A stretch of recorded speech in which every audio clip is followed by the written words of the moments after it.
A beautiful morning to all my dear children. I welcome you back once again to the class. Children, we were doing in English chapter 10 having verbs. Okay, and today we are going to do the next exercise, that is, the picture shows the things that these people have, and we have to join these pictures using has and have and frame a sentence. Okay, children, so let us start this work. Okay, one, children, Reena and Tina.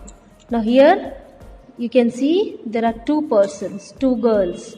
So when it is plural, what are we going to use? H-A-V-E, have. Sorry, Rani and Tina have a house. So that is why it's written here, Rani and Tina have a huge house.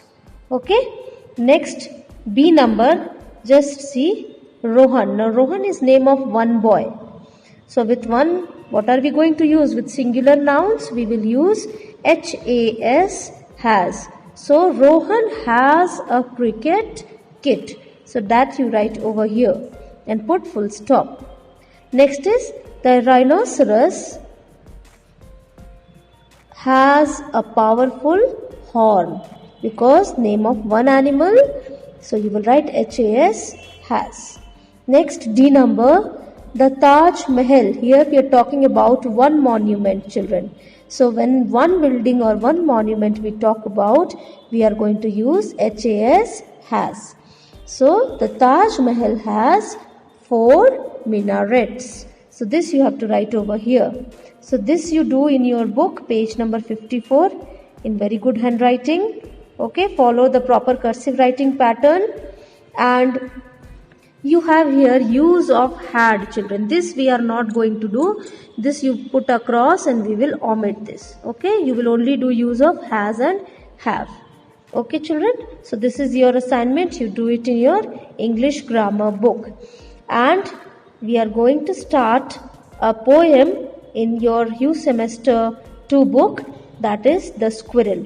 So let us start with that poem. Now children, I hope you all know what is a squirrel, and you have seen it also, right?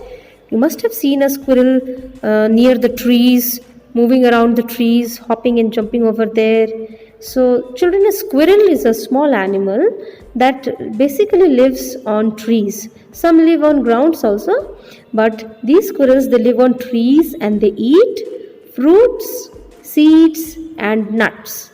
So today we are going to talk about squirrel, the movement of squirrel. Okay, let's read a poem about a squirrel. Whisky, frisky, hippity hop, up he goes to the tree top.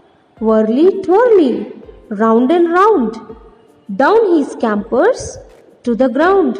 Now, the movement of the squirrel is described here, children. The squirrel is hopping, jumping and going where? To the tree top, to the top of the tree. It's going up to the top of the tree. And whirly twirly, round and round. This is the movement of the squirrel. Okay? Down he scampers to the ground. Now the meaning of scampers is to run very quickly. So the squirrel is running very quickly from the treetop back to the ground once again. So this way the squirrel is hopping up to the treetop, going to the treetop. Treetop means to the top of the tree. Okay? And it's coming back to the ground with great speed. Curly, curly, what a tail, tall as a feather, broad as a snail. Where's his supper? In the shell. Snappity, crackety, out it fell. Now children, now the tail of the squirrel is compared. You can see the tail, no? It is having a very long tail. It is compared to the feather of the birds. Okay, feather. And it is also compared with the snail. You all know this animal, no? Snail's body is covered with a shell. Yes, so the tail of this squirrel is compared with the feather of birds, and it is as broad as a snail. Yes. Next it is saying, where's his supper? In the shell. Snappity, crackety, out it fell. So the food that is eaten in the evening is called supper. Okay.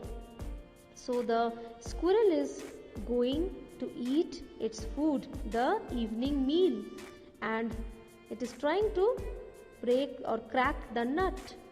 Snappity crackety is the sound that is created when he is eating or trying to break the nut, and out it fell. That means the nut or the food, it came out of the shell of the fruit.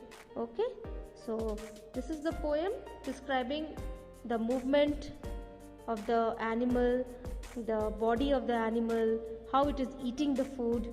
This is being described in this poem, children. So you go through this poem, learn it, at least 8 lines you have to learn, and the hard words, word meanings, these we will do in the next class, children. Okay, so this will be your home assignment, to read the poem several times, go through the difficult spellings and learn it. Okay, so we will meet in the next class. Thank you, children.